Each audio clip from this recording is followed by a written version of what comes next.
G'day, Warwick. Hey, Nick. G'day, listeners. Welcome to another episode. You brought a whole bunch of energy to that hello that you did not have before you pressed the button to record. Where did I that come know from?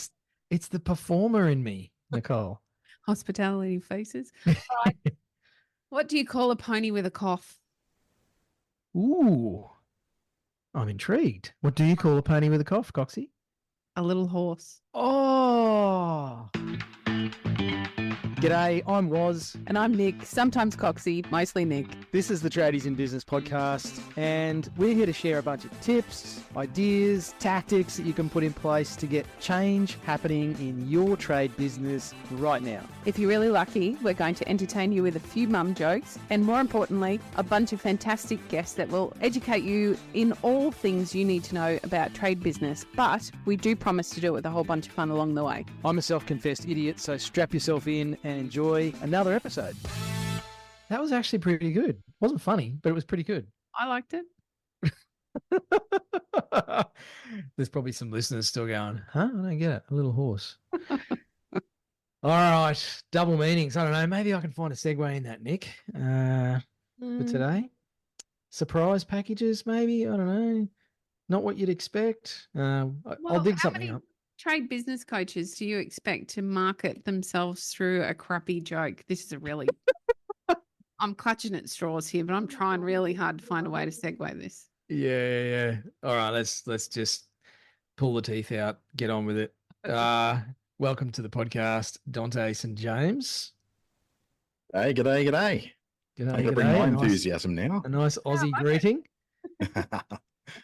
Matt, you're joining us all the way from chilly Darwin, is that right? Yeah, it's just so cold here. You can tell I'm wearing my winter woolies and my full corporate attire inside this lovely corporate office that I sit inside of, and they obviously make me wear my long sleeve shirts and all that as well. Does anybody ever wear a suit in Darwin at all, Dante? People from Sydney come here and wear suits, and they very quickly learn. Yep. It's shorts and a polo. Shorts and a polo. Gosh, it's even hot in Tassie at the moment, so I can't imagine what Darwin's like. Yeah, honestly, this time of the year, it's probably getting hotter. I know that down in Adelaide today it was like 42 degrees or something. We're only getting up to 32. But like I always say up here, it's not the heat, it's the humidity. And for us, it's definitely like you step out the door, it's like a of sweat just hits you, and that tropical smell. There's a special smell of the tropics if you're not used to it, and I call it the smell of rotting vegetation and disappointment. Rotting vegetation and disappointment. That could be describing a lot of people's social media channels. Exactly. There's the segue for today. There it is. I knew I'd dig it up eventually. These ears aren't just for looks. Well, they're that large; they need to be able to capture everything. Surely. 100%. Now I can't look at anything else on that screen other than your ears. That's all I'm going to focus on now. I could, like someone who trolled Nicole a while back, point out a feature of Coxie's, but I will not. You can. I have a gap in my teeth. I grew up with a gap in my teeth. My mum used to tell me that if I could fit a 20-cent piece in between my teeth, God would love me more, and he would sit me on his lap when I arrived at the pearly gates. So you were just jamming a 20-cent piece in between your two front teeth your whole childhood. Yep, I got a gap. That makes some good social media content. Well, people like to point it out in case I didn't know for the last 48 years. In the mirror every morning, there's a gap in my teeth. I know. Social Madonna paid a fortune to get one of those. So she had a fake one put in. Paid a fortune. You got a real one, Nick. Yours must be worth gazillions. And if you look, always, what's the brand name? There's a particular British makeup brand. They always have their supermodel always has a gap in their teeth. Rimmel. Thank you, Dante. Yep. You got it. I don't understand. There's a lot of things I don't understand about the world. So we are talking social media today, and we're going to get a bit more specific with you, Dante, which I like. And I think, Nick's been trolled. I haven't been trolled on social media, although we did have somebody respond to our ads recently that I'm pretty sure has a personal problem with both of us, or maybe just me. Because the comment they left was not very nice. But that's kind of, I think a lot of people have fear and ideas about social media that perhaps stop them from using it effectively. And they think there's a certain way they have to go about it. So, Dante, you should probably tell our listeners a bit about yourself and your background and, why a dude from Darwin is sitting here talking to us. Like, I'm not originally from Darwin. I did grow up in Sydney, so I did have a little bit of a chance to educate myself in the way of the world outside the bubble of this booming metropolis that I've managed to land myself in now. But yeah, I left Sydney as soon as I could. Basically, I was just never really born for traffic and crowds. It's just not a really big thing in my life. I like to be in places where, if I'm 15 kilometers out away from work, it takes me 10 minutes to get there. No, an hour and a half each way commuting when I was like living in Engadine in Sydney and commuting to Chatswood every day. I was like, nah, this is not a way to live. And then constantly living with bronchitis from being in trains with thousands of people. And I got out as soon as I could. I got out as soon as I could. And one of the first things I did when I graduated from uni in medicine is I went up to the Tiwi Islands to do a prac there, and I'm working in a mental health clinic on the Tiwi Islands on a place called Millikapati, which is a sort of a pidgin English for milk in a cup of tea, which describes this one little white settlement in a very black place. And it was just a great place, amazing people. Just the people themselves were just incredible. But as you can imagine, remote community in the Northern Territory in a very isolated spot, a lot of mental health issues, a lot of substance issues. And I'm a young doctor going off to do my first thing, and I'm hit with that, having never been to the tropics in my life. So I walk out of the Darwin airport and I feel like, oh, what have I done? What have I done in the middle of what we call the build-up, right? So fast forward out of that, it took me quite a few years until I just went, you know what, this is not for me. I'm not doing this. This is not so much the North thing. The North thing I loved. I grew to really love the North of Australia, but being a doctor just wasn't what I wanted to do. And most people say, like, what did you do wrong? Who did you kill? And I'm like, it wasn't anything like that. I just made a really bad career decision, and thankfully I got out before I did kill anyone. So there wasn't any big black marks on my name. Fatal errors. No front page of the Sydney Morning Herald or the Melbourne Age. I managed to escape all that sort of stuff before I got out before anything went wrong.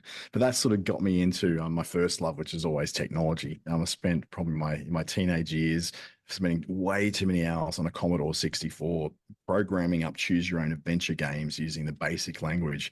And that sort of gave me a very early love of technology. So it didn't take long before I found myself in tech support because this magical thing called the internet happened right when I was in my young adult years. And so you're talking about, 2002, 3, 4, 5, around that period.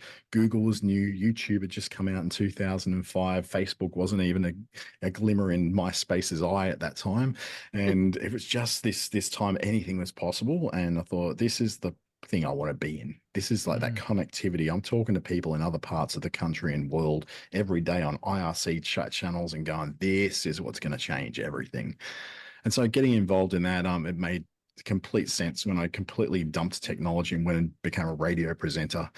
Ended up, funnily enough, back up in Darwin again, which was exactly not where I wanted to be as a radio presenter. But that was 2003. I've now had a love affair with the North that I've pretty much stayed here on and off, go do a bit of study down south, come back up here. And now working primarily, what I'm probably most known for is my contract with Meta. So I'm one of the 5 Meta certified trainers in Australia. And what that means is that Meta, from the big mothership down in Sydney, gets all 5 of us and shoots us off all around the country and says, hey, we're flying you here this week and you're going to do a session teaching people how to use the Meta platforms better for business.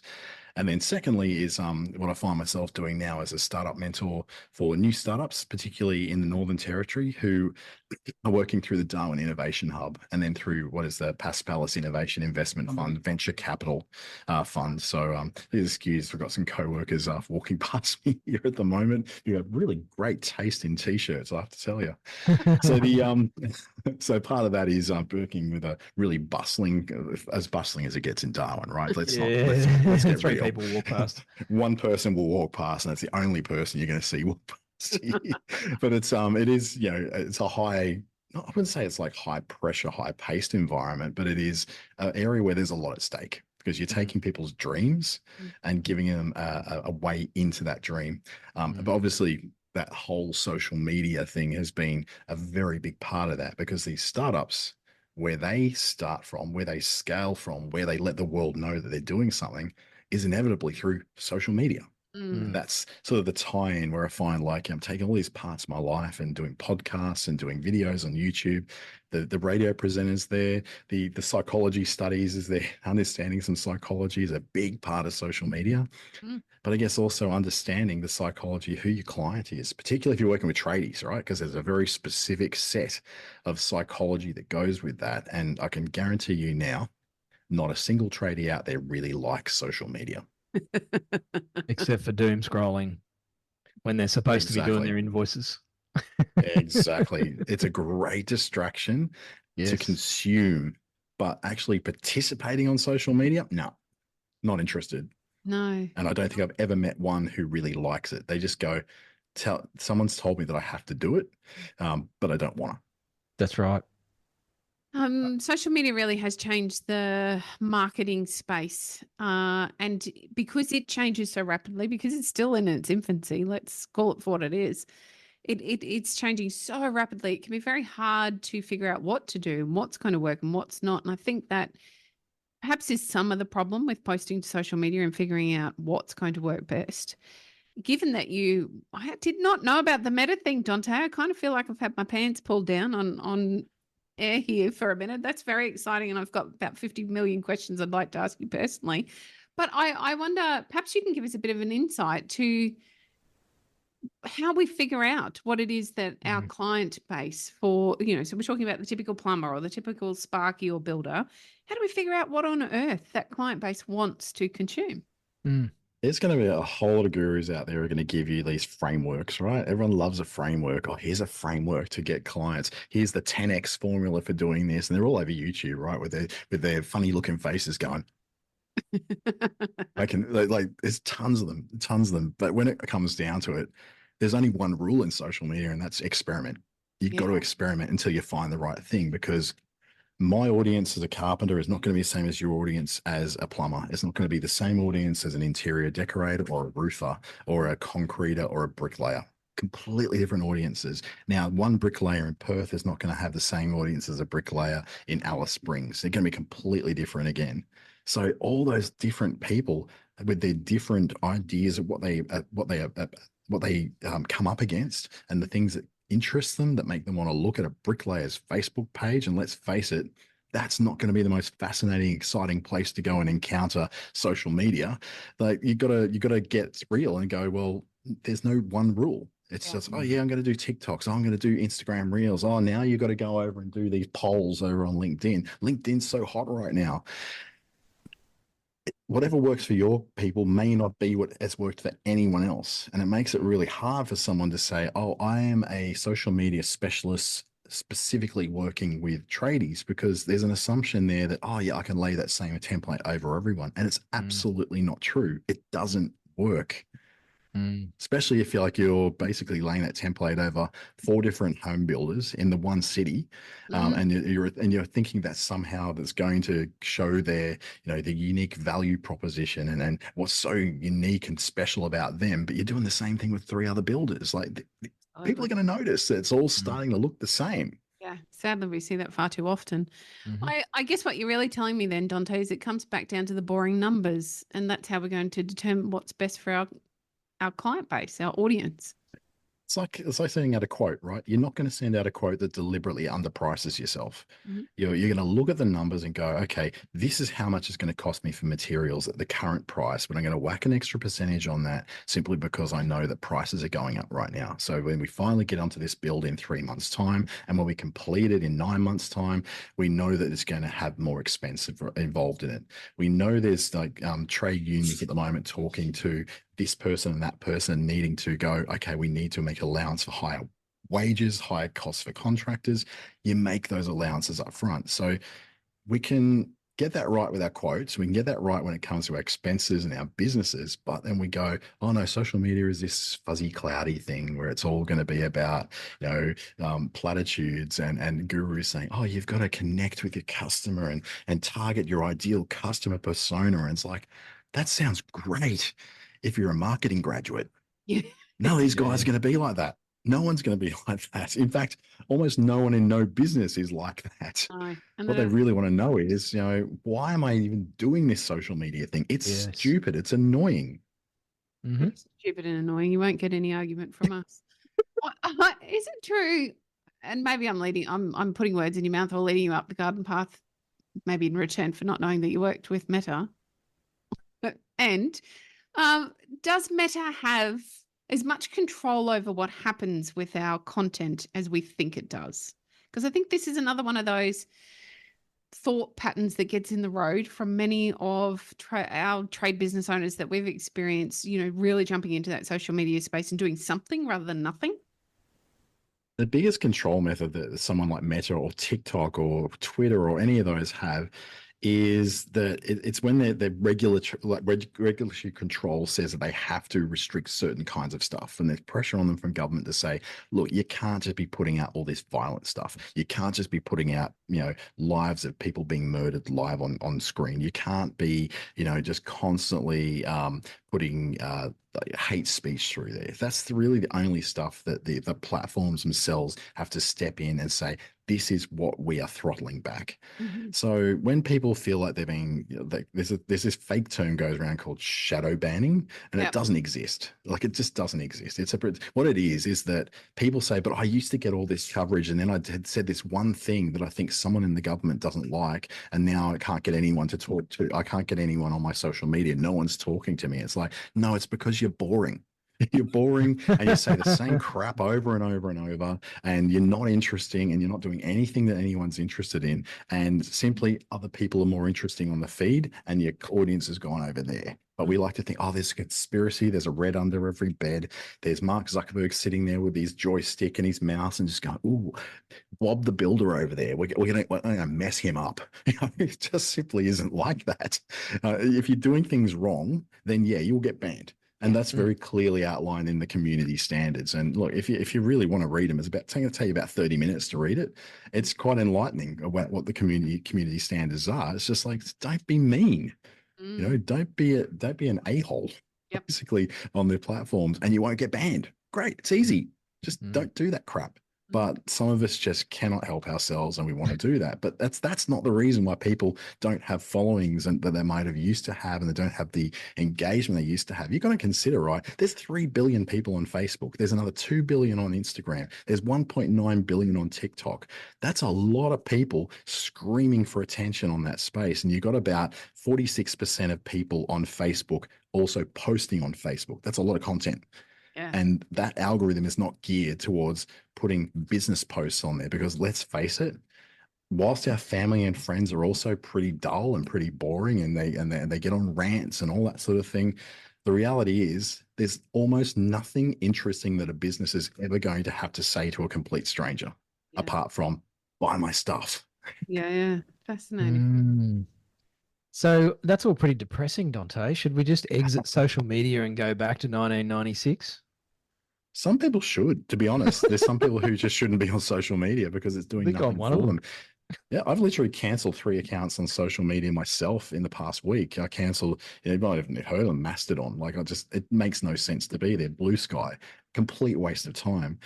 Twitter, there's just nothing going on there. If you don't already have a big following, you're just not going to build one, because Elon's not gearing that system to be that anymore. It's a different beast that he's trying to build, and it doesn't involve that. So you go, well, where am I making a difference? Well, me personally, my biggest followings are YouTube and LinkedIn.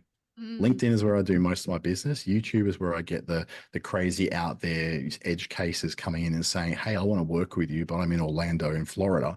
Will you work with someone in America? And I'm like, I like American dollars. They're great. They're even better than Australian dollars all the time. So I'll take them. Don't worry. I'll put an extra 20% on the quote. So it's and I'll look at that, and I haven't mentioned Facebook or Instagram in there as either of the prime places where I am, because I'm a business to business. Yep. So that's not, no one joined up on Facebook and said, oh my God, I cannot wait until I hear a post from a business consultant. And they don't go to Instagram and say, oh, I cannot wait until Kim Kardashian does an interview with a business consultant. Like, no one's doing that. No one's there to see us. on Okay, Facebook so and I've got Insta. to cancel all of our marketing efforts towards Kim Kardashian because it's not going to really help us anyway. Yeah, probably not. Probably maybe try to come a bit closer to home, like go like a what is the name, Miranda Richardson or someone like that, Yeah, or Chris Hemsworth or someone like that. Someone equally famous, but a little bit with an accent that we kind of relate to. I'll redirect and see how we go. Yeah. I noticed you haven't mentioned Threads, and look, I joined up to Threads, and I've done nothing with it because it was just another platform that I didn't have time for. Do you think that's got some legs and something worth considering for a trade business owner? To be honest, Threads is when someone's trying to be really cool and they come off as really cringe. That's what's happening on Threads at the moment. There's a whole lot of business owners who are very businessy over on LinkedIn, and they're on Facebook, and they're very, very, very much about their business and what they're doing and what their values and benefits are. And then they get on the Threads and they're like, you know what? Threads is the place where I'm going to be quirky. I'm going to be me. I'm going to be human.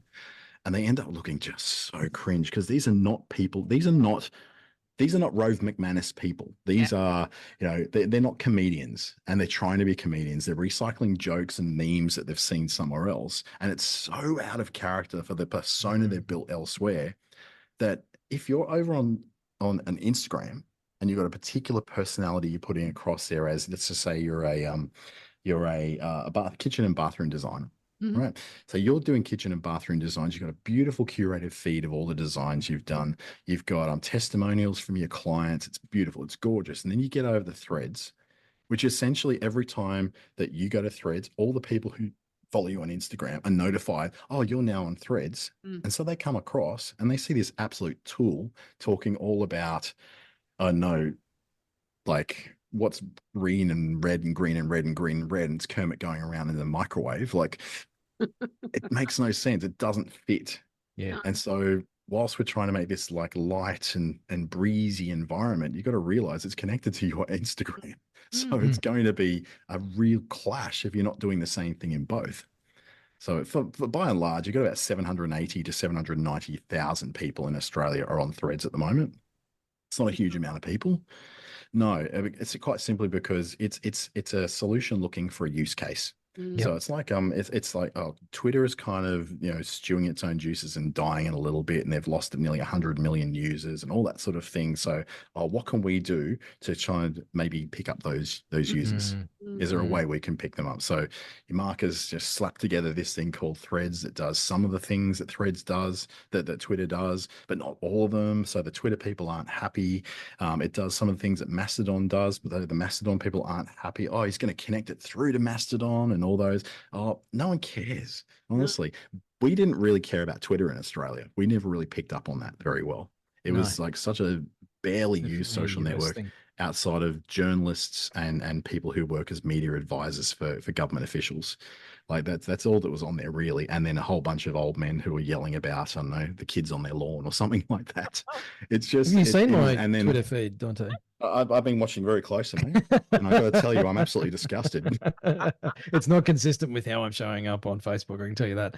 Oh. So Dante, tell me if I'm giving bad advice to people here. Something I've said to business owners, to trade business owners, quite a number of times over the years is they're like, I don't know what to do with social media, because they're like, oh, we need to spend money on ads. Like, don't do that. Like, that's not the first thing you would do.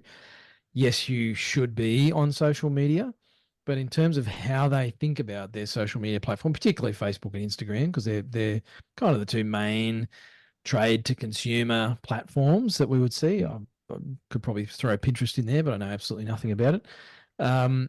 Is think of it like an extra website, or it's a portfolio tool almost, and it's also a way just for people to kind of get to know you a little bit. It's not a place to go smashing ads or trying to get the megaphone and say, hey, come buy my plumbing because you won't have poo on your floor.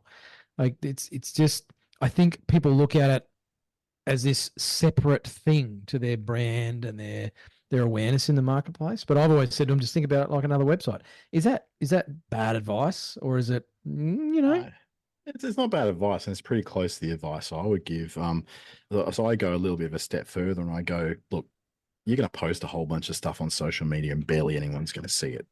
Barely anyone will see it. Like, really, what's happening on the feed on Facebook in particular is mostly videos that are coming up. And they're not your videos. They're going to be influencer videos. They're going to be highly engaging, very beautifully put together, or at least professionally made videos going to show up there. That's what people are consuming. That's what they want. Really low end videos shot on a 7-year-old iPhone on a building site with a scratched lens. No one's there to see that. So what you got to do is try and think of this as social media is not a place where you're going to get organic reach unless you're really funny and really controversial on TikTok or something like that. You can get massive reach on those things. But they're not going to be from people who are ever going to order what you do. They're not going to employ you. They're not going to give you a job. They're just going to be people who are laughing, they move on.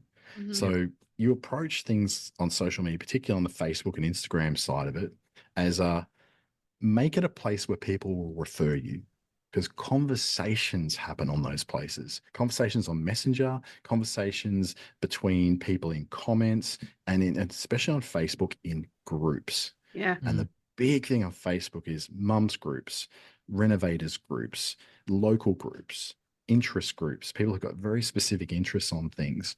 And that's where all the recommendations happen. Now, they're rarely ever going to recommend a website for a person they know. What they're going to recommend is a Facebook page. And that Facebook page is going to get more highly ranked in the conversation that's happening in the comments that are happening here because it's on Facebook. Yeah. And it's not leaving that platform. So what happens is you show higher, and then someone will check out that page. And what if they get there and you haven't posted anything since 2013? You're going to look like you're not in business. You're going to create a little bit of friction there that someone's just not going to bother. They're going to look and go, yeah. But they get there and they see you posted something maybe a couple of days ago, and it's a good photo that adequately explains what you do. What they've done is they've made a connection between what the person who recommended you said and what you actually are, and it matches. So step one, these people are for real and they are for me. So the step for them to take to click on a button to call or to send you a message to your Facebook page is much greater. Now, what that means is you still only got one person referred through to your Facebook page. But that one person was sent there for a reason. They didn't just discover you magically because an algorithm delivered you. They got specifically recommended to that. That's the power of social media, not coming in feeds and having, algorithms recommending you to millions of people who don't really care or aren't even in your area to start with, so you can't serve them. No, what you want is that one person who, is in that mums group. And this is where so many of these referrals happen, in a local mums group in that suburb. And they say, oh, I worked with Bob and he was fantastic. He really understood what was going on and he never left a mess. And they're like, okay, great, let's hop on that. And then 2, 3, 4, 5 people in that group are then suddenly going over to Bob's Facebook page. They see some great photos that have been taken of the before and after, or, I tend to avoid the before, just go to the after. No one wants to look at the mess. They want to look at what you can do. Not just what was there before, just the best photos you can do. And if you can't take good photos because you just sort of always pointing your camera like that and going, oh, don't really know what I'm doing, that'll do. Pay someone to come in and do it. It won't cost you much. It's definitely worth it for the marketing campaign. And when you consider the social media is so visual, it's really important that the visuals connect with your end consumer, right? And then you can use them elsewhere in things like your websites and your other social medias, and so when you're sending people examples of your work, put it in your capability statement, put it into your proposals and quotes. You've got some great photos to go with there, and those photos will never date. They'll always look good. That's Dante, right. speaking our language. I love this. All right. How often do I have to post, Dante? Because I don't like posting on social media. It takes a lot of work. I can't figure it out. Sometimes I press the wrong button or I make an error in the copy. Like, it just seems so hard. Do I have to do it every day? Oh, absolutely not. You can if you want, but it's not going to get you any further. Like, honestly, if you're going to post one great thing a week, it's going to do better than 5 really crappy things a week. So what you're better off doing is just, hey, guess what? I got a framework, right? Has it got a Everyone's got a name, Dante? framework. Yeah, everyone's got a framework. I don't even have a name for it, but it's just basically it's all about creating 3 posts a week for 13 weeks, which is a quarter of a year, and you repeat them. Yeah.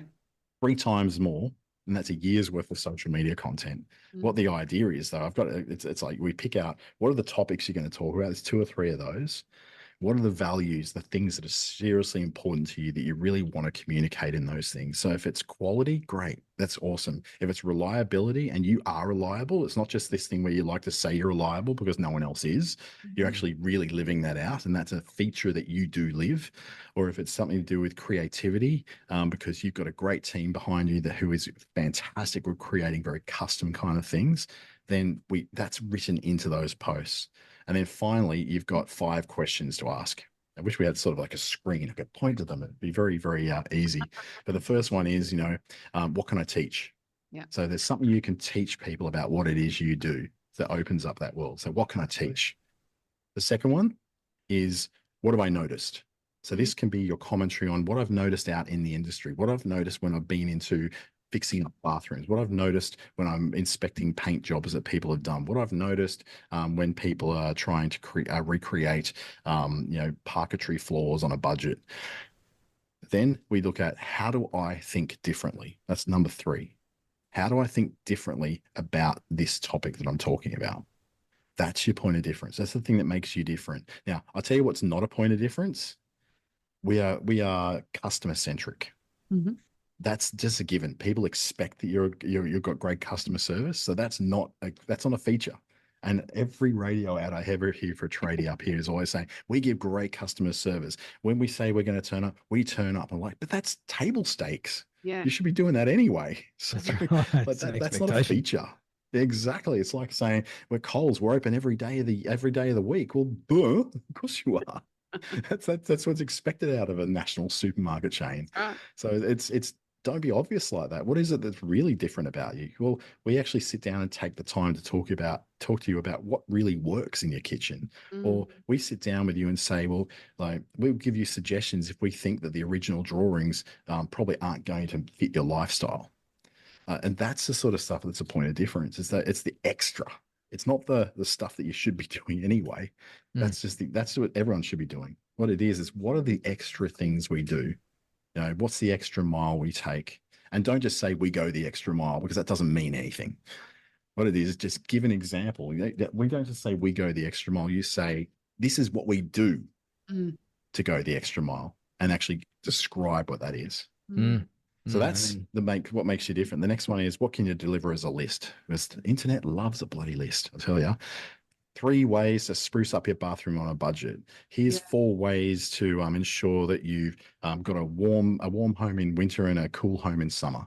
Those kind of little, and they used to call it clickbait. It's not really. It's just people find it really easy to consume a list. It doesn't take up a lot of calories and the energy you're using to be able to comprehend it. It's very easy. It's why they're so popular. And when they're written well, they're actually very good with ranking with Google. So you can put them on your website as well, because that's how I've got like over 110 pages of my website sitting in the top 3 positions on Google for those subjects, simply because I just list dot points. Dot points are great. Google loves a dot point. Easy to consume. Social media loves dot points. And once we've done the list, the final thing we're doing is, I call it how it happened and how we made it happen. So it's like telling a story. So it's saying, Karen from Lansdowne was thrilled with her new patio. Here's how we made that happen. Step 1, we sat down with Karen and said, what do you actually want to do with the patio? Are you putting it on there to increase the value of the home, or are you doing this to create more space to be able to live in? Oh, you want the second thing. Great. Then we sat down and did some suggestions of what might work according to how she plans on using that new patio. So you tell the story about how you work with people. That becomes a case study and a testimonial all in one. Yep. Love it. Now, I'm not expecting a tradie to sit down and do this on their own, like say, okay, take my 5 different questions and find your 3 values. And like, it all sounds like wave a crystal in front of you and feel the energy vibrating in you, and all the social media and this will come out of you. It's not like that. It's definitely, it's a process that we do. It's a shame, because I think a lot of people were hoping that was the process. Oh yeah. Shut your eyes, click your heels together and say there's no place like home, right? Yeah. Yeah. And I think a lot of people business owners are still feeling like or hoping that there's this river of leads that will come from social media if they just get it right, if they just do the right sort of posts or the right ad spend or whatever, that all of a sudden they're just going to find this seam of gold. And like anything, particularly in business, I guess, but certainly in life, it's a bit of a long game. It's that consistency. It's showing up all the time. It's, being predictable for people. And certainly based on what you're talking about, Dante, you don't even have to have fresh content all the time. It's just being there, it's showing up. Yep. That's exactly what it is. And the fresh content thing basically is because people aren't transfixed on your content as a trade. Right?